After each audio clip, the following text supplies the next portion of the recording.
नासरत ख्रिस्ती विश्वासी ब्रदरन मराठी मंडली धारावी के द्वारा चलाए जाने वाले इस अमूल्य सेवा जो सबके लिए है, उसमें आए हुए सभी भाइयों और बहनों को, इस मनन में आए हुए सभी भाइयों बहनों को प्रभु यीशु मसीह के मीठे और पवित्र नाम में सलाम। जैसे हम गीत में गा रहे थे, हमारी बहन स्नेहा बर्फे ने याद दिलाया, सोच लो साथियों, सचमुच में विश्वासी जीवन के बारे में, सेवा के जीवन के बारे में, प्रभु में हमारे जीवन के बारे में सचमुच सोचना बहुत जरूरी है। बहुत ही सुंदर गीत को हमारी बहन ने बहुत मधुर शब्दों में गाया। और जैसे भाई निर्मल कुमार ने याद दिलाया, क्रूस पर प्रभु यीशु मसीह की कुर्बानी, क्रूस पर प्रभु यीशु मसीह ने हमारे लिए जो अर्पण दिया है, उसको भी याद करने से हम सचमुच में सोचना चाहिए अपने मसीही जीवन में, ना केवल अपने प्रभु के बारे में, लेकिन प्रभु की हमसे क्या अपेक्षा है, उसके बारे में सोचना बहुत जरूरी है। तो आज के मनन को जारी रखते हुए एक वचन मैं आपके सामने लाना चाहता हूं। और वो वचन है रोमियो की पत्री, उसका 8वां अध्याय से हम उसको देखेंगे। रोमियो की पत्री 8वां अध्याय, उसका 28 वचन। रोमियो की पत्री 8वां अध्याय, उसका 28 वचन। वहां इस प्रकार से लिखा हुआ है, हम जानते हैं कि जो लोग परमेश्वर से प्रेम रखते हैं उनके लिए सब बातें मिलकर भलाई ही को उत्पन्न करती है, अर्थात उन्हीं के लिए जो उसकी इच्छा के अनुसार बुलाए गए हैं। रोमियो की पत्री 8वां अध्याय 28 वचन हमने पढ़ा। यह वचन सदियों से विश्वासियों के लिए बहुत हिम्मत और आनंद देने वाली बात है, क्योंकि इस वचन में ना केवल हमें परमेश्वर का उद्देश्य दिखता है, लेकिन हमें प्रोत्साहन भी मिलता है कि हम परमेश्वर के उस उद्देश्य को अपने जीवन में कैसा पूरा कर सके। तो आज जो भाग हम देख रहे हैं, उसको मैंने इस मनन को ऐसा शीर्षक दिया है, परमेश्वर का उद्देश्य। जब हम एक होम्योपैथिक डॉक्टर के पास जाते हैं, उस डॉक्टर के पास जब हम जाते हैं, तो डॉक्टर अलग अलग डब्बों में से कुछ लिक्विड लेता है, कुछ गोली लेता है, और हम देखते हैं वो लिक्विड को वो उसके अंदर उस गोलियों के ऊपर डालता है और मिलाकर हमारी बीमारी के लिए आवश्यक दवा को बनाता है। लेकिन आपको मालूम होना चाहिए कि मुझे मुझे और आपको मालूम है कि ये जो रसायन है, ये खतरनाक है और घातक भी है। लेकिन जब उनको उचित मात्रा में मिक्स किया जाता है, मिला दिया जाता है, तो वो हमारे शरीर को की बीमारियों को, तकलीफों को ठीक सकते हैं। ऐसे किसी भी दवाई को आप ले लीजिए, उसमें जो रसायन है बराबर मात्रा में जब जोड़ा जाता है, तो वो क्या होता है कि वो हमारे शरीर में काम करने लायक गोली बन जाता है या दवाई बन जाता है। मैं आपको बता देना चाहता हूं, इस वचन के आधार पर परमेश्वर भी हमारे जीवन में ऐसे ही काम कर रहा है। हमारे जीवन में आने वाले समस्याओं को, हमारे जीवन में आने वाले परिस्थितियों को, हमारे जीवन में आने वाले पराजय को, हमारे जीवन में आने वाले सफलताओं को, हमारे जीवन में हम कैसे भी अवस्था से जाते हैं, प्रभु परमेश्वर उन अवस्थाओं को हमारे जीवन में अलाउ करता है, उसकी अनुमति देता है, और वो उन सारों बातों को मिलाकर क्या करता है, एक आत्मिक दवा को तैयार करता है, जो हमारे जीवन में भलाई को उत्पन्न करता है। कितनी सुंदर बात है। कई बार हम विश्वासी ये सोचते हैं, मेरे जीवन में पराजय आ गया, मेरे जीवन में ये पाप आ गया, मेरे जीवन में ये विजय का समय आ गया, मेरे जीवन में ये तकलीफ और कष्ट का समय आ गया। लेकिन अगर हम परमेश्वर के संतान हैं, हमारा परमेश्वर ऐसा सामर्थी परमेश्वर है कि इन सारी परिस्थितियों को मिलाकर वो हमारे लिए क्या करता है, वो हमने यहां पर पढ़ता है, सब बातें मिलकर भलाई ही को उत्पन्न करती है। प्रियजनों, यहाँ पर परमेश्वर हमारे सामने इस वचन के द्वारा चार सत्यों को हमारे सामने ला रहा है। आइए उन चार सत्यों को देखें। यहाँ पर देखिए, ये जो वचन के जब पहला भाग को हम देखते हैं, वहां पर हम करते हैं, हम जानते हैं। वहां पर हम इस प्रकार से पढ़ते हैं, हम जानते हैं। ये किस चीज को दिखाता है? हम कैसे जानते हैं? हमें इतना भरोसा क्यों है? और पौलुस कहता है कि हम जानते हैं। इसका मतलब पौलुस को परमेश्वर के प्रतिज्ञाओं का पूर्ण निश्चयता था। उसको पूर्ण निश्चयता था। पहली बात, परमेश्वर की प्रतिज्ञाओं का पूर्ण निश्चयता हमें होना बहुत जरूरी है। परमेश्वर हमसे कह रहा है, देखो मैं एक ऐसा परमेश्वर हूं, अगर मैंने तुम्हारे साथ प्रतिज्ञा किया है, मैं चाहता हूं मेरे बच्चे उन प्रतिज्ञाओं के बारे में निश्चिंत रहे, बिना चिंता कर रहे करके वो हमको याद दिलाता है। प्रियजनों, कितना गंभीर बात है, कितना सुंदर बात यहाँ परमेश्वर ने हमसे कहा है। क्या हम जानते हैं?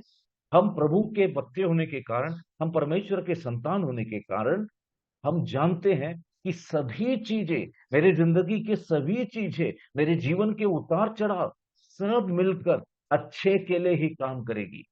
अगर इसको थोड़ा और अच्छे से समझना है तो हमें इब्रानियों की पत्री 6वां अध्याय उसके 18 वचन में जाना होगा।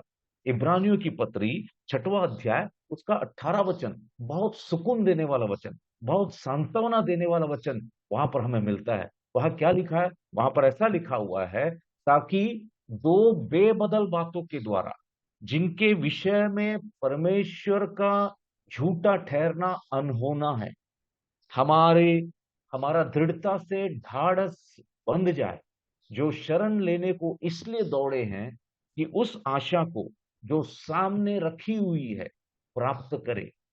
इब्रानियों के विश्वासियों को लिखते हुए, इब्रानियों को लिखने वाला लेखक एक बहुत ही उत्तम बात को परमेश्वर के विषय में कहता है। कौन सी बात को परमेश्वर के विषय में कहता है?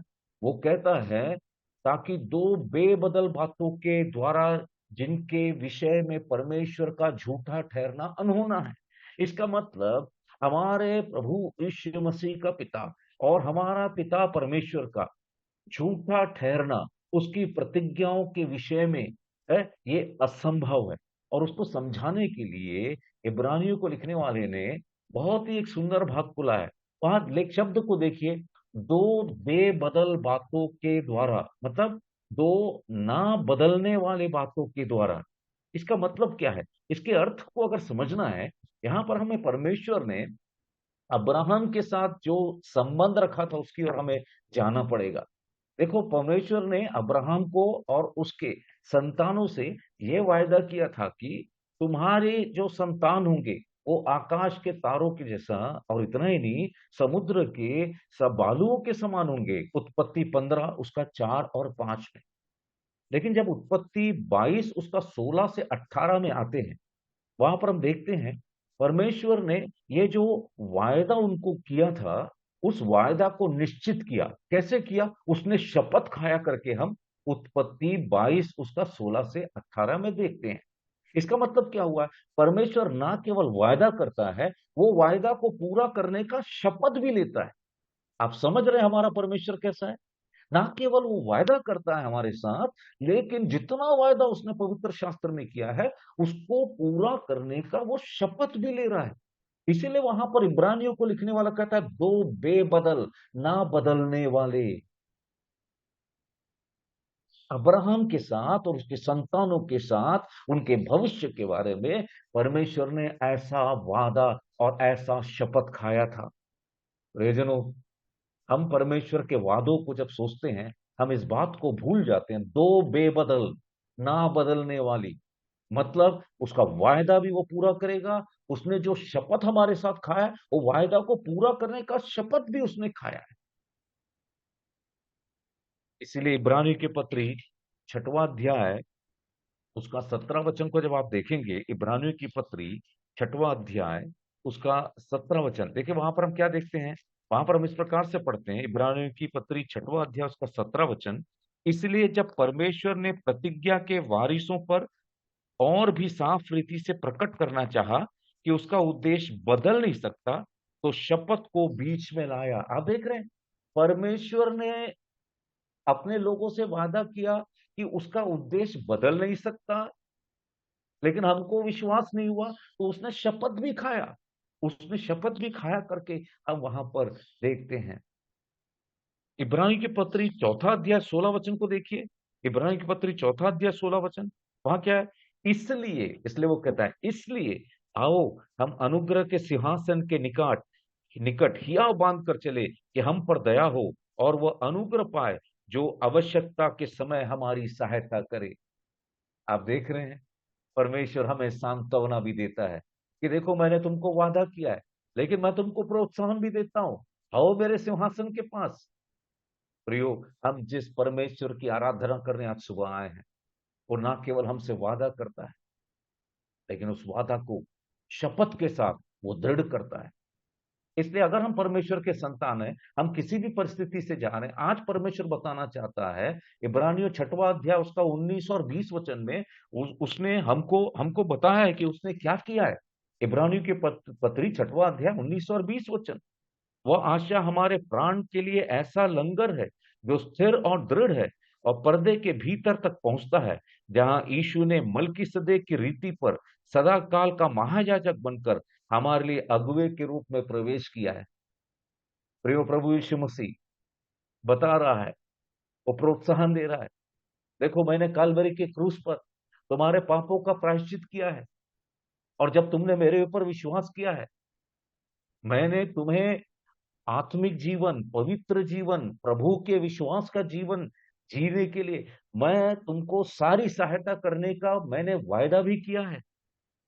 और देखो आज मैं पिता के पास बैठा हूं, तुम्हारे जीवन की सारी परिस्थितियों के बीच में मैं पिता के पास बैठा हूं तुम्हारे लिए बात करने के लिए।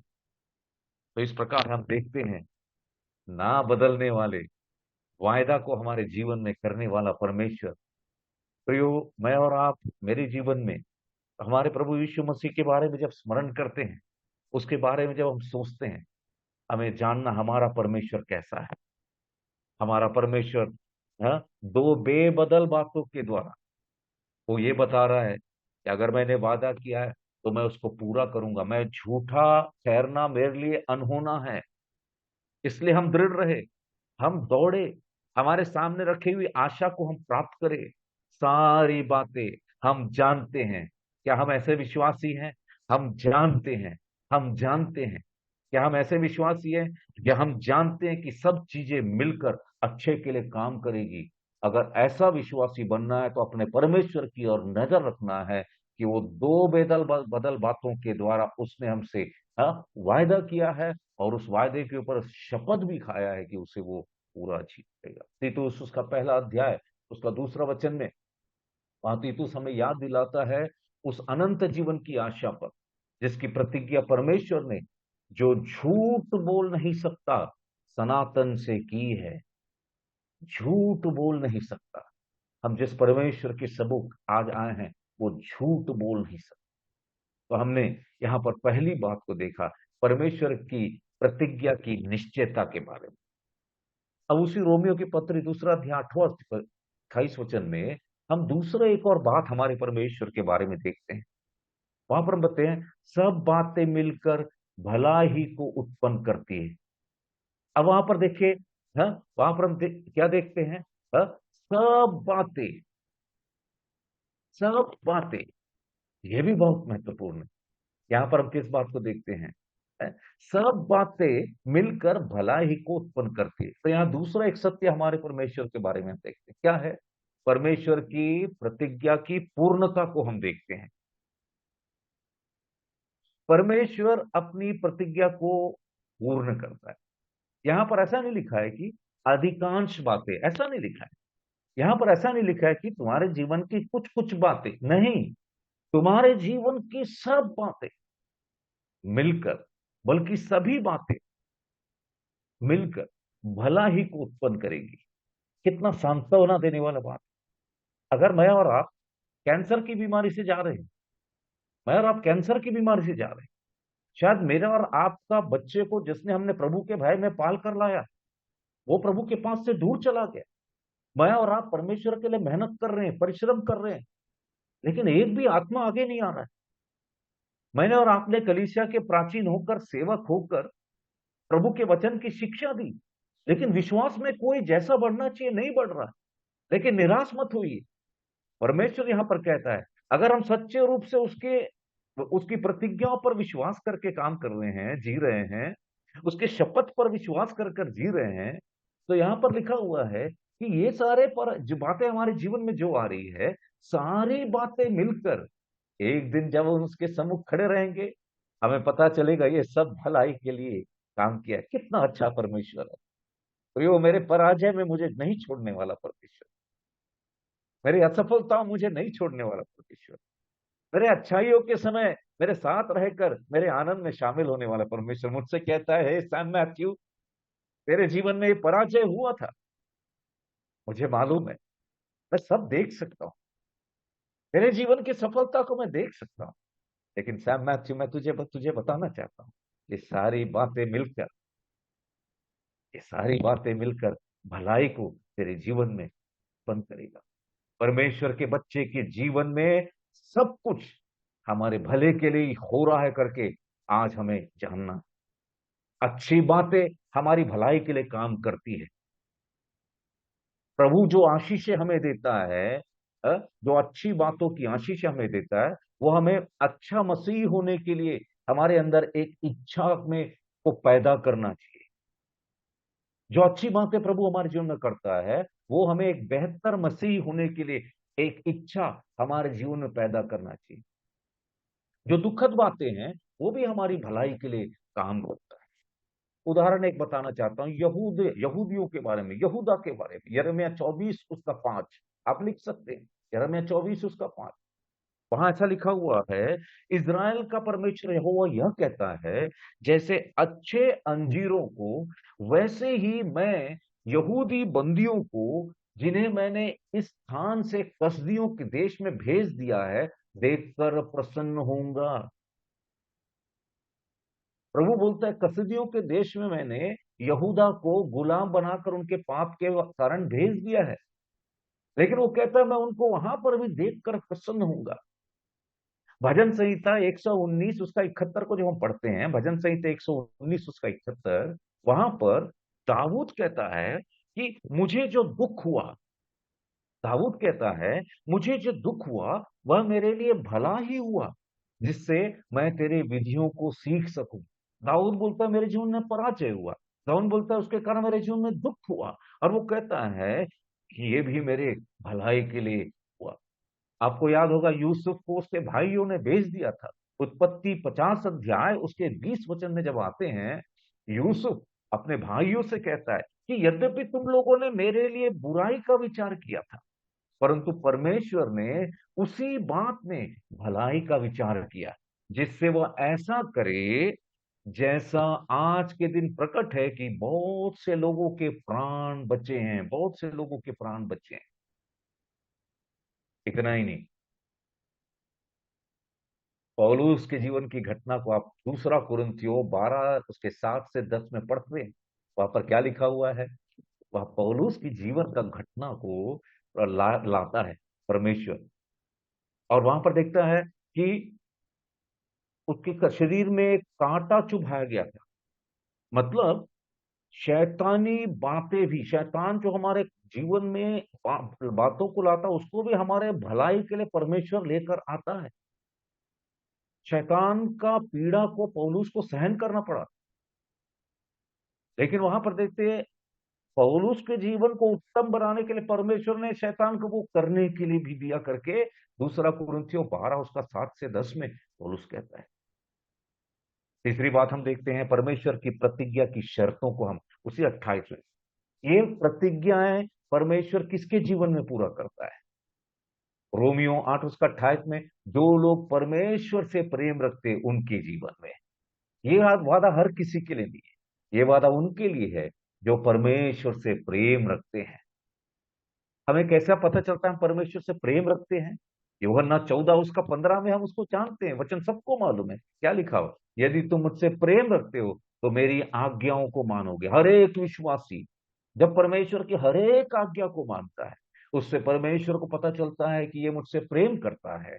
जब वो प्रेम करता है, जब उसे पता चलता है कि हम उससे प्रेम रखते हैं, तो वो अपनी प्रतिज्ञाओं को हमारे जीवन में पूरा करता है। बहुत से विश्वासी बिना प्रतिज्ञा, बिना उसकी आज्ञाओं को माने चाहते हैं कि परमेश्वर का, परमेश्वर मुझसे प्रेम रखता है, प्रतिज्ञा की शर्त को परमेश्वर मेरे जीवन में पूरा करे। हम एक और अंतिम बात को देखेंगे, रोमियो 8 उसका 28 में परमेश्वर के प्रतिज्ञा के परिणाम को भी हम देखते हैं। इसके लिए मैं चाहता हूं उसके नीचे के वचन को पढ़े, 29 और 30 वचन को। रोमियो 8 उसका 29 और 30, वहां क्या लिखा है? देखिए, 28 वचन की पूर्णता 29 और 30 में दिखता है। वहां पर परमेश्वर की प्रतिज्ञा के परिणाम को हम देखते हैं।